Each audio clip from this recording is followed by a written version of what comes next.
Bismillahirrahmanirrahim. Assalamualaikum warahmatullahi wabarakatuh.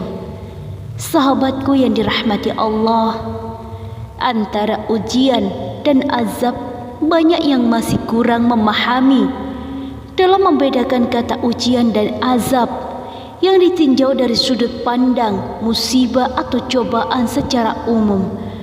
Kedua kata tersebut sebenarnya memiliki arti yang jauh berbeda dan menimpa orang yang berbeda pula. Meskipun sama-sama terkena musibah atau cobaan, yang terkadang manusia sering mengeluh ketika ditimpa musibah atau cobaan. Ada yang bilang Allah tak adil, yang kaya makin kaya, yang miskin tetap saja miskin selamanya. Ungkap ini sering dilontarkan sebagai bentuk kekesalan atas kekurangan yang ada pada diri manusia, terutama segala hal yang berkaitan dengan ekonomi atau yang lainnya. Sebenarnya manusia akan naik pangkat dan derajat ketakwaan di hadapan Allah bila mereka kuat dalam menghadapi segala musibah, ujian dan cobaan dalam kehidupan ini.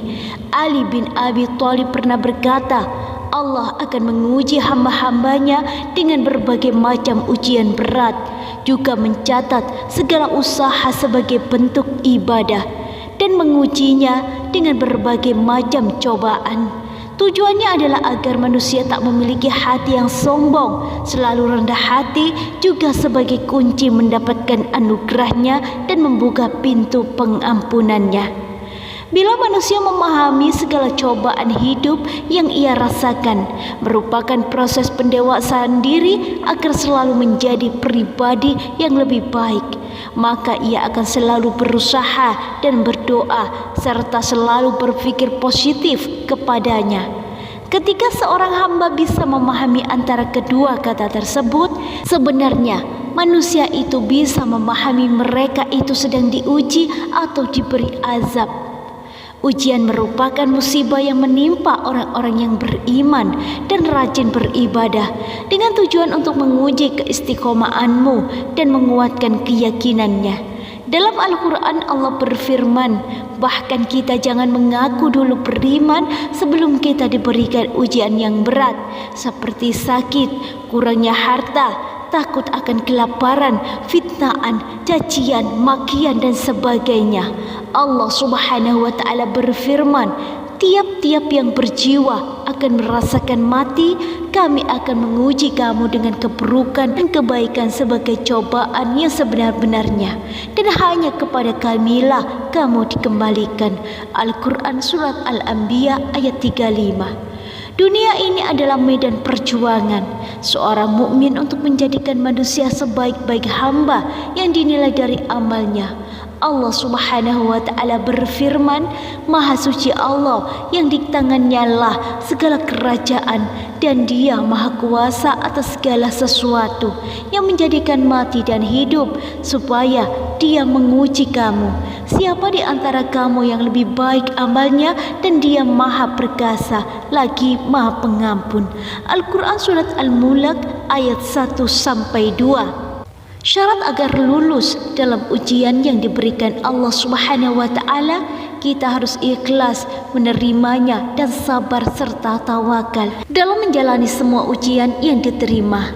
Meskipun sangat berat, tapi kita tidak meninggalkan ibadah, amal soleh, dan justru kita semakin giat lagi beribadahnya. Kita juga tidak boleh kesal ketika menerima ujian dan seharusnya bersyukur karena Allah Subhanahu wa taala masih menganggap kita sebagai hambanya dengan cara diberikan ujian.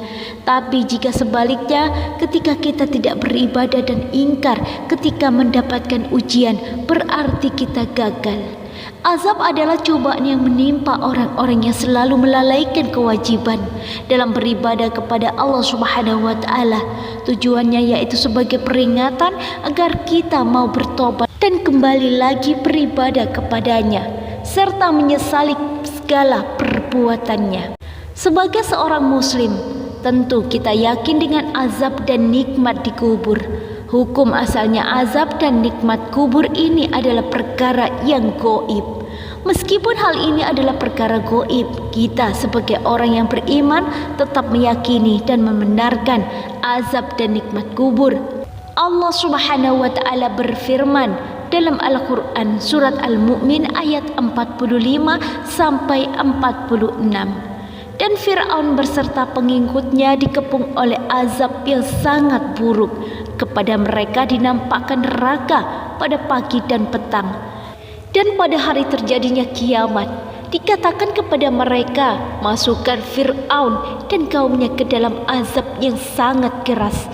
Jadi ketika kamu sedang rajin-rajinnya maksiat, tidak beribadah, lalu datang musibah, jangan sebut itu ujian, tapi itu adalah azab sekaligus peringatan buat kamu. Masih untung kalau kamu diberi kesempatan hidup, karena masih ada waktu untuk memperbaiki diri. Tapi jika sudah tidak diberi kesempatan lagi, bagaimana nasib kita kelak di akhirat nanti? Namun ada kesamaan antara azab dan ujian, yaitu dua hal ini sama-sama bentuk kasih sayang Allah kepada kita agar selalu senantiasa beribadah dan beramal soleh kepadanya. Jangan pernah melupakannya dan hobi untuk berbuat kebaikan baik terhadap dirinya sendiri, orang lain maupun Allah Subhanahu wa taala. Allah memberikan kamu peringatan dengan memberikan musibah, cobaan dan ujian agar kamu bertobat dan kembali kepadanya.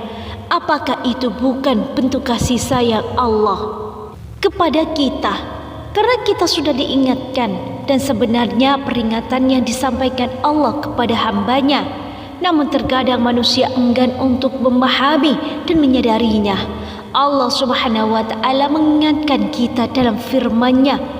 Dan ingatlah juga tatkala Tuhanmu memaklumkan, sesungguhnya jika kamu bersyukur pasti kami akan menambah nikmat kepadamu, dan jika kamu mengingkari nikmatmu maka sesungguhnya azabku sangat pedih.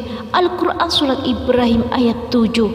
Wallahu a'lam bishawab. Wassalamualaikum warahmatullahi wabarakatuh.